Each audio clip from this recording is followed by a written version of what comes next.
Hey gang, thanks for joining us today on our YouTube channel. If you own your own home, there may come a time where you decide you want to sell it. Maybe your job is moving you, or maybe something else is going on where you just decide, hey, you know what, I want to sell the house. Maybe you've done that before, or maybe you haven't. Maybe you choose to sell it on your own, or maybe you choose to use a real estate agent. Well, today I just want to talk to you about the different stages of listing a home because it is such a big deal. There can be a lot of fear associated with it. There can be a lot of stress associated with that. You don't have to navigate that on your own. But I wanted to talk to you briefly about the listing process. Now, to be very clear up front, I want to just share with you, I'm not a lawyer. I don't practice law, don't pretend to practice law. The information that I have obtained in sharing with you today really is off of a website. Actually, it's off of a training called Aceable Agent.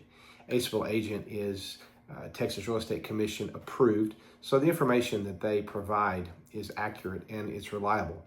And so I just wanted to share with you the different 5 stages of a listing process that Aceable Agent shares on their training module. The first stage is getting the listing. Now, this is if you decide you want to work with a real estate agent. A real estate agent would connect with you, or you would connect with he or she, and you would set up a listing appointment. Now, during that appointment, there's a few things that occur or should occur.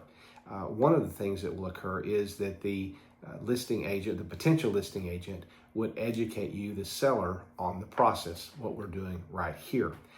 They would ask you questions maybe like, hey, why are you selling? That's a great question to answer. Another question that real estate agent may ask is, what's the time frame that you would like to sell this home? Because that's also important to know. If you're in a hurry, that could dictate how you list that price-wise. Another good question is, what do you want to earn off of this, or what do you want to make off of this? So in that listing appointment, that real estate agent is going to be asking you questions. You are the potential client. You are the one who's selling. And it's important that you share with them, in order to get their help, these pertinent things. Another question they may ask is, do you owe money on this home? And if so, how much? Because that will be something that will come into play later on down in the process. The real estate agent will also communicate expectations, time frames. How long will it take to list the home? What would that even look like? What is the next stage? How can I prepare? They will communicate likely things like what your role is, how you can best prepare for the buyer. Another thing you would do in this appointment or the next is you would talk about commission. How does commission work? How much commission is going to be earned on this deal? And what does that even look like?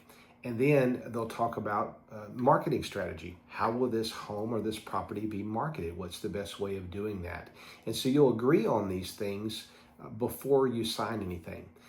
It's the hope of a listing agent that by the end of that meeting, or if you have to set up another one or two, that's okay, that you would sign a listing agreement. And that listing agreement would allow that broker to list your home with the expectation of earning a commission on that.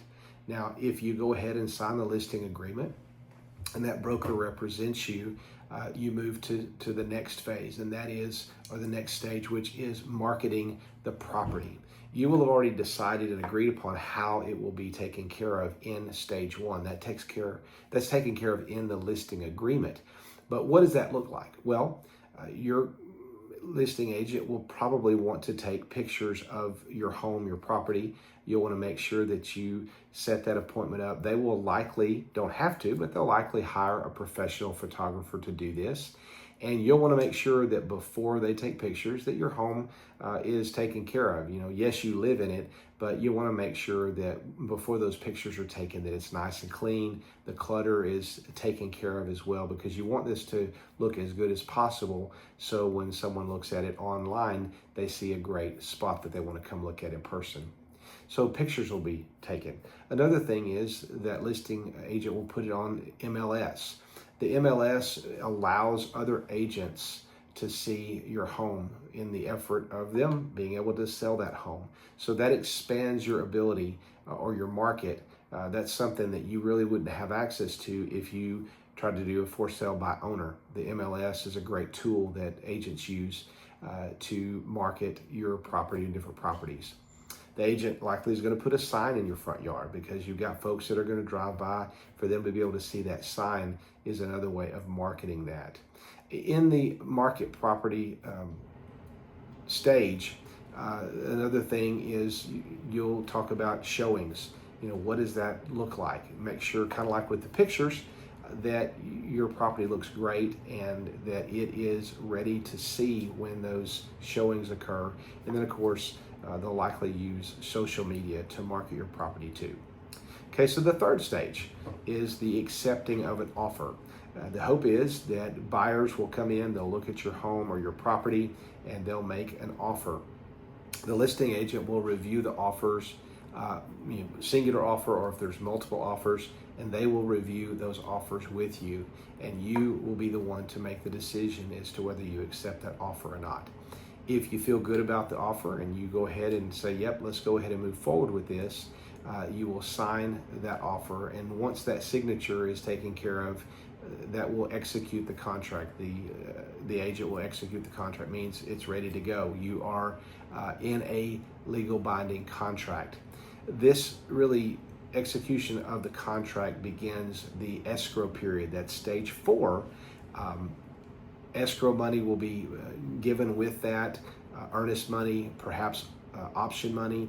And in this escrow period, typically, not always, there's typically an option period where the buyer can choose to opt out. Maybe it's 7 days, maybe it's 10 days. And within that period of time, they can opt out. They're going to want to send people to inspect the home, and you'll allow them in the door. Make sure that you're obviously letting the listing agent communicate for you on behalf of this.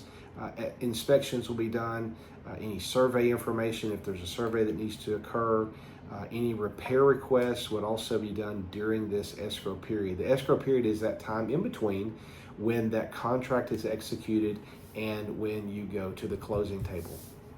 So you get all this work done, you get it taken care of. Your listing agent is going to walk you through that process. It's going to be great. And then you head to closing day. Closing day, you're going to make sure that you have put on your schedule to be available on that day. You'll go to the title company. The buyer will do a final walkthrough to make sure that what was agreed upon was actually done at the house, if there were anything that needed to be taken care of. You will want to take your driver's license to the close. You'll want to take the keys, because you will exchange keys, and that's where you will get paid. All of the I's will need to be dotted, all of the T's will need to be crossed on that particular day. So it's a great process. It can be a frustrating process. It can be scary at times, but the neat thing is you don't have to walk this alone. You can certainly sell your home without a real estate agent, but good real estate agents earn their money. They will help you in the process. They will educate you. They will communicate with you in the process, and they will work on your side to make sure that you're getting what you are requesting in this deal. If we can help in any way, please let us know. Have a great day.